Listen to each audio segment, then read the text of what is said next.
Irmãos queridos, nós vamos então abrir a palavra de Deus em 3 textos das Escrituras. O primeiro deles está em primeira carta de Pedro, capítulo 1.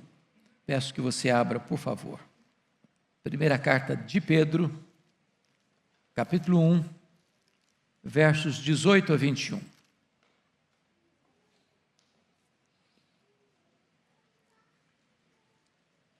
Esse texto diz o seguinte: sabendo que não foi mediante coisas corruptíveis, como prata ou ouro, que fostes resgatados do vosso fútil procedimento que vossos pais vos legaram, mas pelo precioso sangue, como de cordeiro sem defeito e sem mácula, o sangue de Cristo, conhecido com efeito antes da fundação do mundo, porém manifestado no fim dos tempos por amor de vós, que por meio dele tendes fé em Deus, o qual o ressuscitou dentre os mortos, e lhe deu glória, de sorte que a vossa fé e esperança estejam em Deus.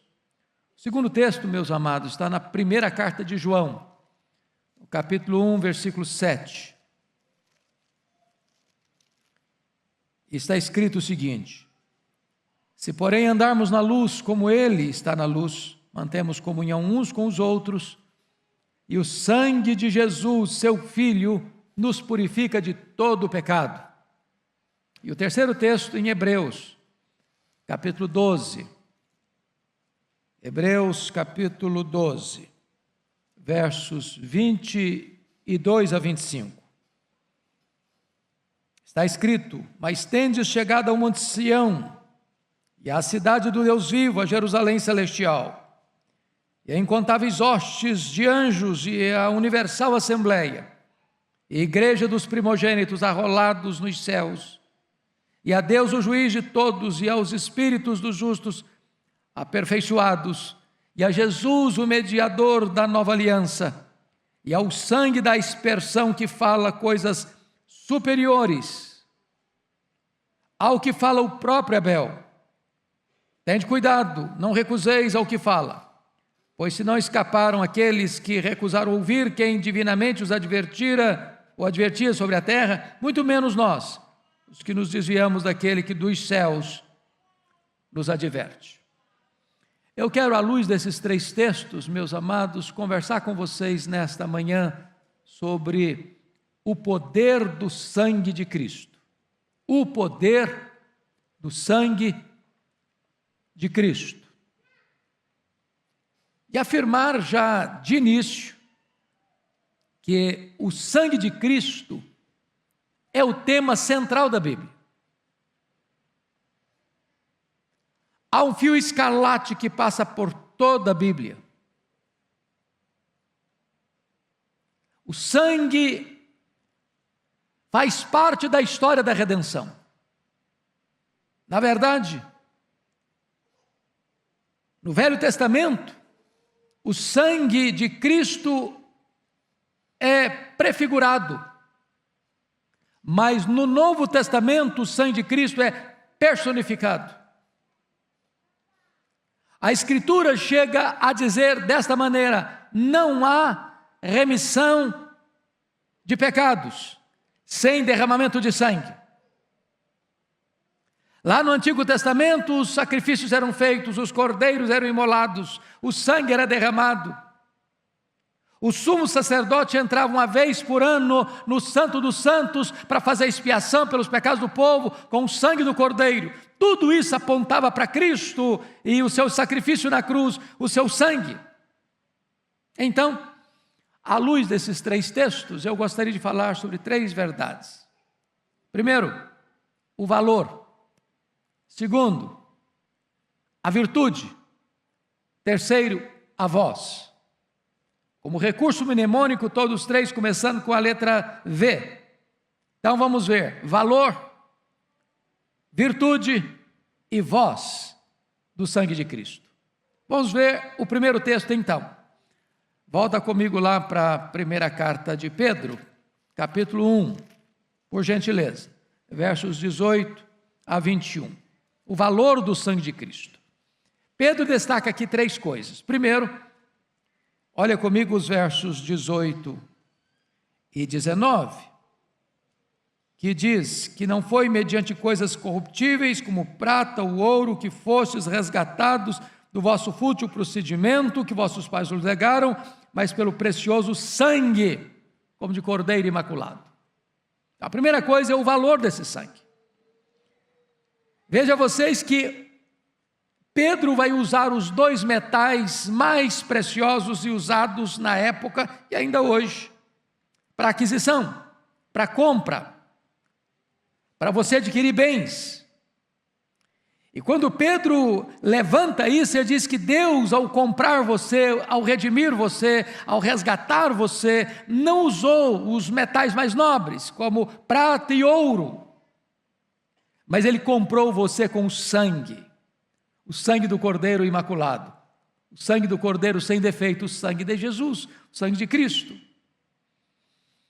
Ou seja, meus amados irmãos, se nós estamos salvos, não estamos salvos porque tentamos comprar a nossa salvação com dinheiro,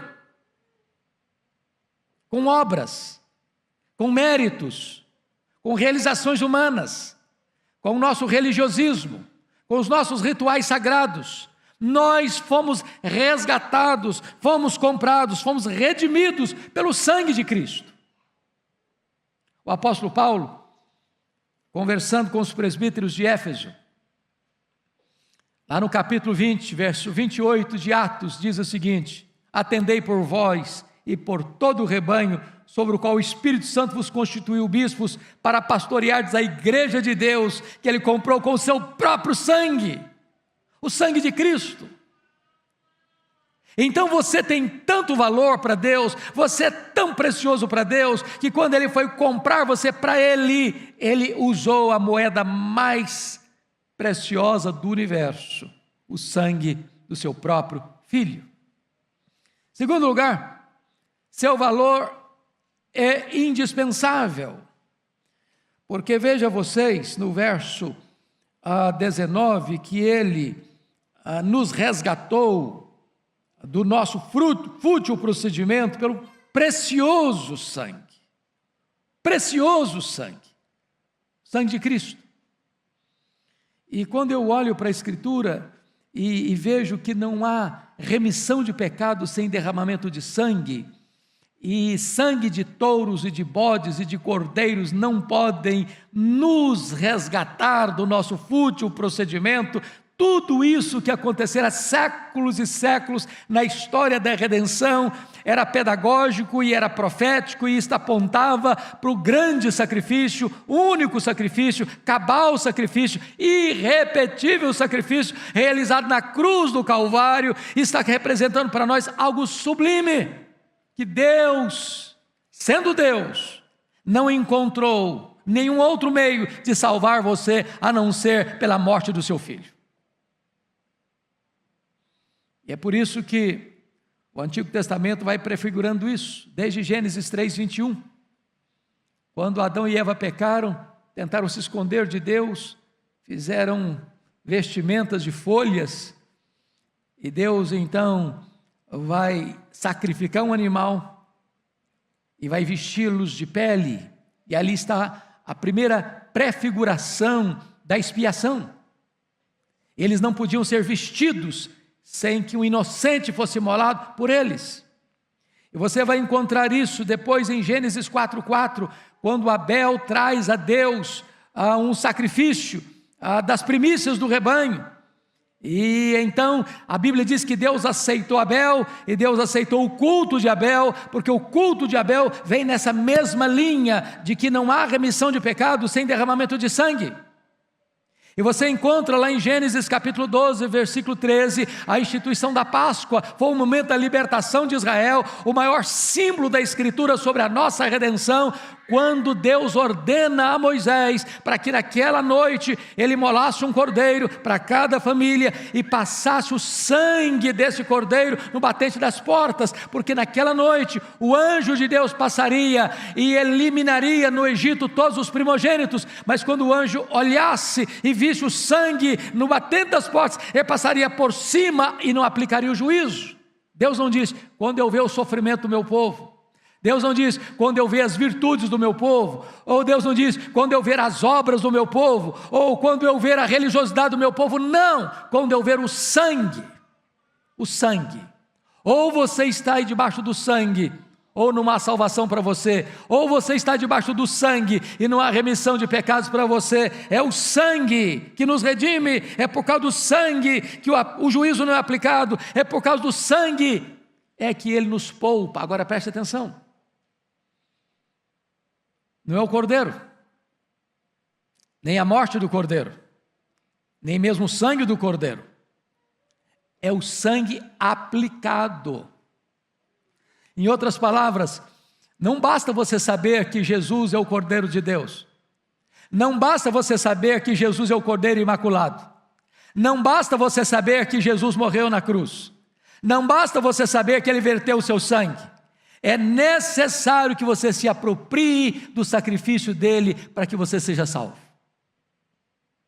É necessário uma aplicação pessoal deste sangue na sua vida. Mas veja vocês ainda, meus amados irmãos, que o valor desse sangue é infinito. Pedro vai nos informar que é pelo precioso sangue como de cordeiro sem defeito e sem mácula, o sangue de Cristo, conhecido antes da fundação do mundo. A Bíblia diz que o cordeiro foi imolado, está lá em Apocalipse 13:8, antes da fundação do mundo. Sabe o que significa isso? Historicamente não.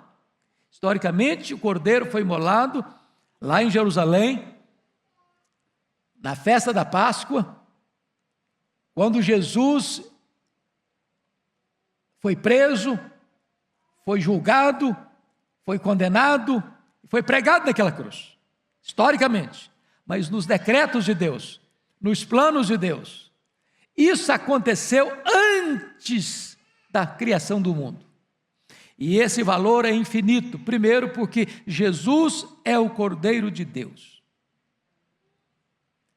Aliás, quando você vai encontrar isso em Isaías 53, que talvez seja o texto mais claro, como a luz da aurora, que vai brilhando mais e mais até ser dia perfeito, nós encontramos ali a figura de Jesus, o Cordeiro de Deus, que voluntariamente se entrega, e que é entregue pelo Pai, Ele sendo santo, Ele sendo puro, Ele não tendo defeito, Ele não tendo pecado, Ele não tendo cometido nenhuma transgressão, porque a Bíblia diz que Ele não conheceu o pecado, nele não havia pecado, não havia culpa nenhuma encontrada em sua boca, mas como cordeiro, Ele é levado para o matadouro, Ele é imolado, e esse sacrifício é patrocinado, não pelos homens maus, mas pelo próprio Pai, pelo próprio Deus, que não poupa o seu filho, que entrega o seu filho, que agrada ao Pai moer o seu filho, que agrada ao Pai despejar sobre o seu filho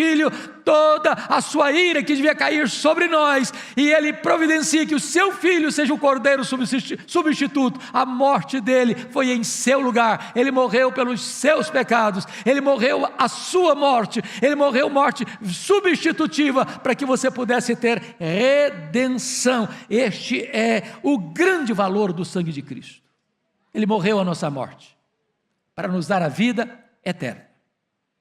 Mas, irmãos queridos, esse texto nos fala não apenas o valor do sangue. Nós vamos para o segundo texto, 1 de João 7, porque no segundo texto vai falar da virtude do sangue de Cristo. O sangue de Cristo nos purifica de todo pecado. Então eu quero dizer para você algumas coisas aqui. Primeiro, que há poder no sangue de Cristo para lidar com a escravidão do pecado. A Bíblia diz que quem comete pecado, quem pratica o pecado, é escravo do pecado. Praticar é algo que você faz habitualmente, rotineiramente, constantemente, habitualmente. O homem é escravo do pecado. O pecado domina sobre ele. Ele é dominado. Ele vive na coleira. Ele vive sob algemas.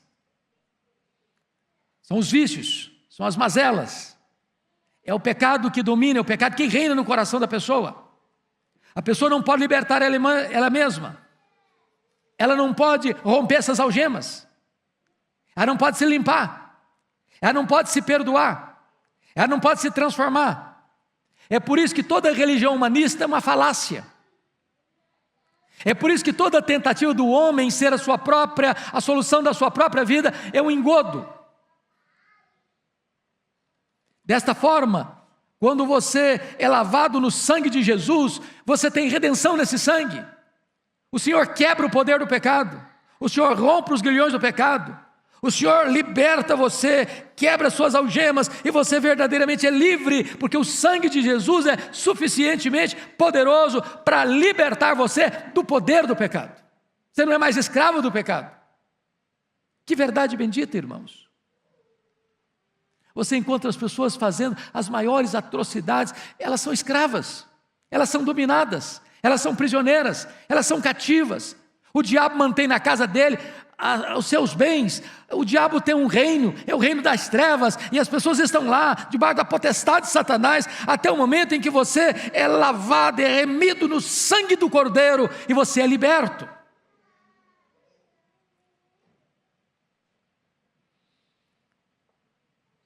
Um dia, um homem devasso, um homem violento, um homem desonesto, nos dramas da sua vida, procura Charles Finney, grande avivalista do século XIX, e disse para ele: tem esperança para mim? Eu sou um assassino. E Finney disse: o sangue de Jesus é poderoso para purificar você desse pecado. Mas tem esperança para mim? Eu sou um adúltero. O sangue de Jesus é suficientemente poderoso para purificar você desse pecado. Mas eu sou um ladrão, vivi a vida toda desonestamente, saqueando, espoliando o que é do outro. Ele disse: pois há poder no sangue de Jesus para limpar você desse pecado.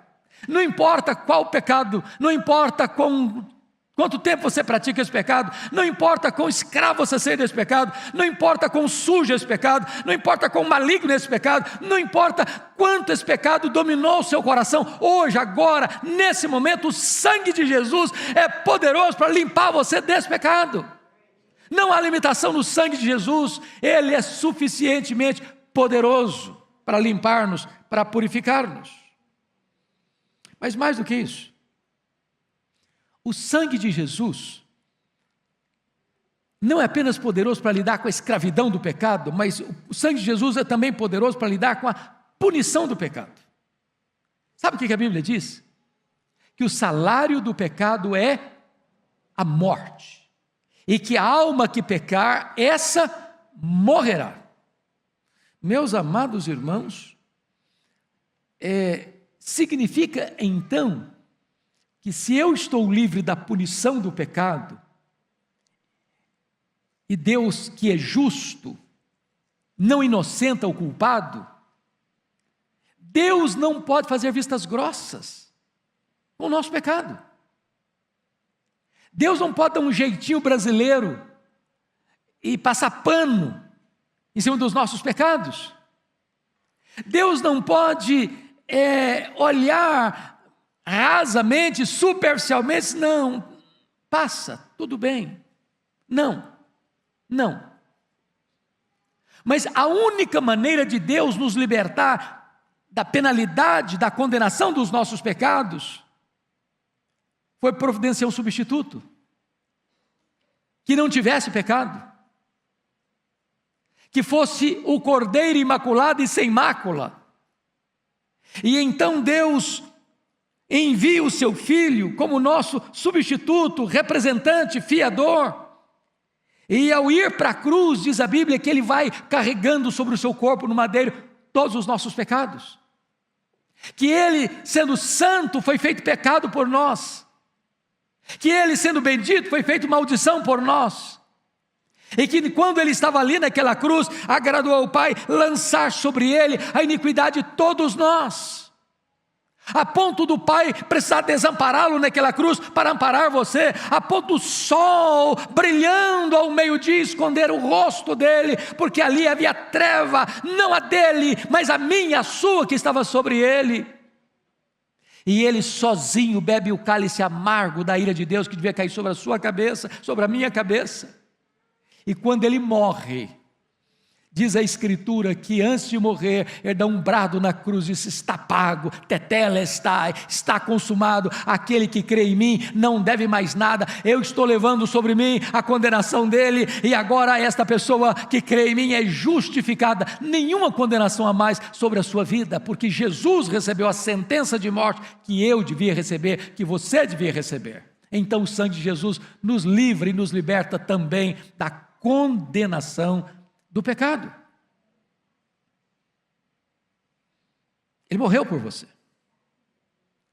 Ele não morreu apenas para possibilitar a sua salvação, ele morreu no seu lugar. Ele levou sobre si a condenação que você devia receber. Isso me lembra da história da corrida pelo ouro na Califórnia, nos idos passados.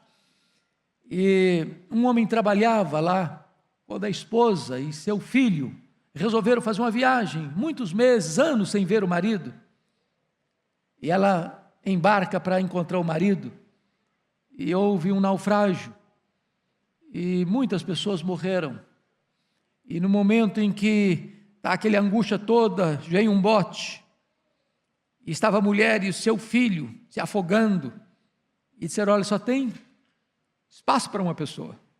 Se entrar mais uma, o barco naufraga, não tem como. E o filho disse: vai mamãe, vai você. Não, meu filho, eu já vivi muito. Vá você, você é jovem, você tem toda a vida pela frente.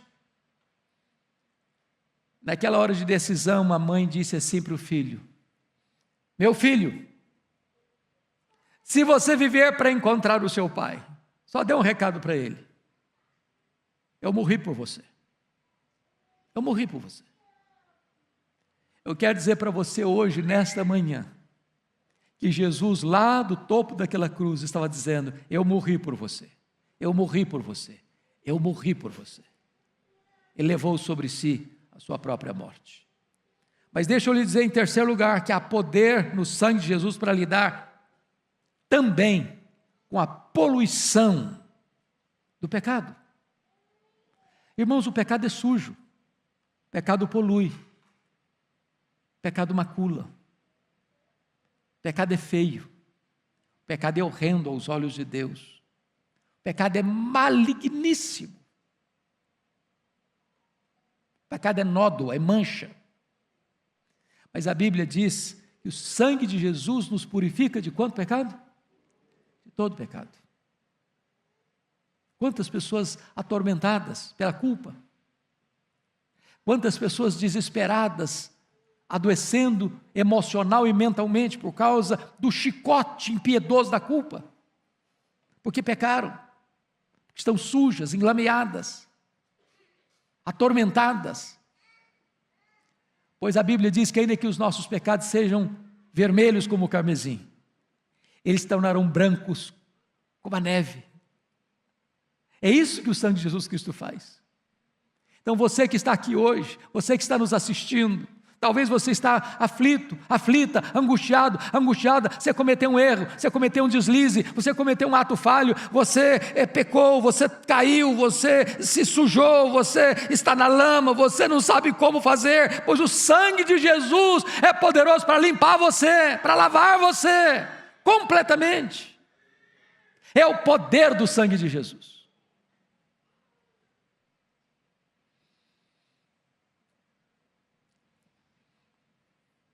Tem hora que eu fico olhando as pessoas recolhendo papel sujo, e você vê que é papel todo sujo, e de repente leva aquele papel ou papelão para uma fábrica de fazer papel, e de repente aquela sujeira toda se transforma no papel mais bonito, mais agradável aos olhos. Pois eu quero dizer para você que se a sua vida hoje é como um papel sujo, que foi jogado no chão, pisado pelos homens, está cheio de lama, de sujeira, de mácula e de coisa que está prendendo você, amarrando você em práticas, em coisas que você faz, de vícios, de pornografia e tantas coisas Pois hoje, agora, não só Jesus pode libertar você desse vício, não só Jesus pode libertar você dessa prática, mas Jesus pode lavar, limpar o seu coração e até mesmo limpar você e libertar você das obras mortas da sua consciência. Mas eu quero terminar com o último ponto, e eu quero agora que você vá comigo para Hebreus capítulo 12. Vamos ver a voz do sangue de Cristo. Abra aí, por favor, Hebreus capítulo 12.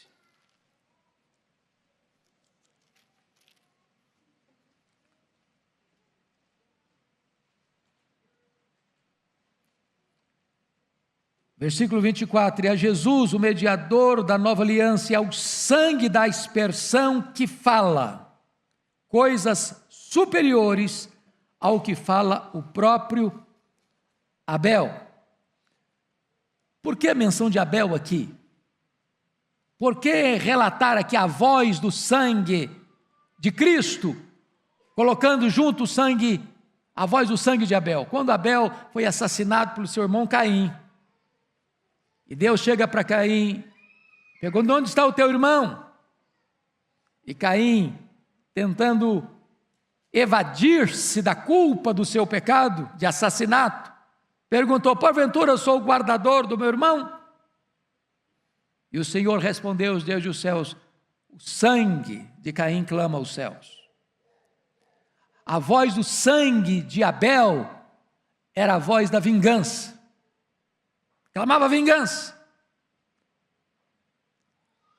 Mas a voz do sangue de Jesus grita por perdão para você e para mim.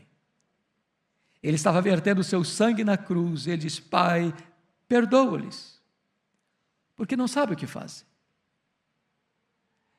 Ele estava no topo daquela cruz. Ele diz: Pai, está consumado. Em outras palavras, eu estou vertendo meu sangue aqui, para que aqueles que creem em mim sejam completamente perdoados e redimidos. Então, a primeira coisa, amados, é que a voz do perdão. Talvez você hoje entrou aqui, ou você que está nos assistindo, ainda carrega pesos na sua consciência por aquilo que você fez. Talvez lá no passado distante, ou quem sabe num passado recente. Você não tem paz, você tem pesadelos, perturbação. O diabo joga na sua cara todo dia esse erro, essa transgressão. E talvez você se lembre oportunamente do que o diabo fez com Martinho Lutero, quando apareceu para ele com a lista de pecados horrendos que ele havia praticado. E Lutero lidava demais com esses dramas de consciência, antes da sua salvação, antes da sua conversão, no confessionário, todo dia no confessionário. E o diabo aparece para ele: olha, é isso, é aquilo outro que você fez. Isso em sonho. E Lutero, então, mesmo no sonho, disse: é verdade, diabo, é verdade, Satanás, eu fiz isso tudo mesmo. Essa lista é verdadeira. Só tem um detalhe que não está aí: é que o sangue de Jesus me purifica de todo o pecado. É que a voz do sangue de Jesus bradou para o meu perdão. Então eu quero, em nome de Jesus hoje, que você se aproprie desta voz do perdão, do sangue do Cordeiro para a sua vida. Saia daqui perdoado, leve, sem fardo, com a sua consciência livre, com os seus pecados perdoados e com o seu nome garantido no livro da vida. Mas em segundo lugar, a voz do sangue é a voz da paz. Está lá em Colossenses 1:20. Tendo feito a paz através do sangue da sua cruz. Primeiramente, é pelo sangue que você é reconciliado com Deus. E então é pelo sangue que você tem paz com Deus. E é por causa do sangue que você tem a paz de Deus. Talvez você tenha vivido até hoje com o seu coração apertado. Pois hoje, eu gostaria que você apropriasse-se pela fé desta mensagem e saísse daqui em paz. Paz com Deus, em paz com você mesmo, em paz com o seu próximo. Porque a voz do sangue de Jesus é a voz da paz, da reconciliação. Mas finalmente, a voz do sangue é a voz não só do perdão, não só da paz, mas é a voz do poder. Está escrito em Apocalipse, capítulo 12, versículo 11, que a igreja vence Satanás pela palavra do testemunho e pelo sangue do Cordeiro. Em outras palavras, meus irmãos, você vence o diabo, não é com misticismo, não é com mandingas, não é com rituais místicos. Você vence Satanás pelo sangue do Cordeiro, quando você compreende o que foi a cruz, pelo sacrifício de Cristo, você entender que Ele derramou o seu sangue para libertar você, para comprar você, para libertar você, para purificar você, para apresentar você a Deus imaculado. Quando o diabo vier com as suas acusações, você pode entender: eu fui comprado, eu fui remido, eu fui perdoado, eu fui lavado, eu pertenço à família de Deus, eu pertenço ao rebanho de Cristo, e o diabo não pode mais me condenar.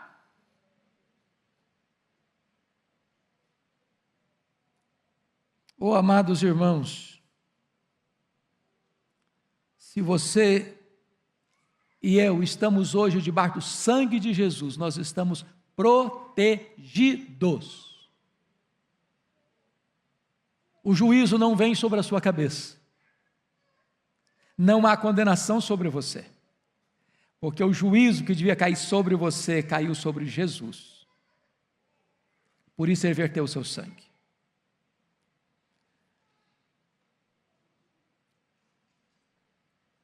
Talvez hoje nós pudéssemos cantar o hino que é tão abençoador para o nosso coração. Bendito seja o Cordeiro, que na cruz por nós padeceu. Bendito seja o seu sangue, que ali por nós Ele verteu. Talvez hoje nós pudéssemos cantar: alvo mais que a neve, alvo mais que a neve. Sim, nesse sangue lavado, mais alvo do que a neve, eu estou.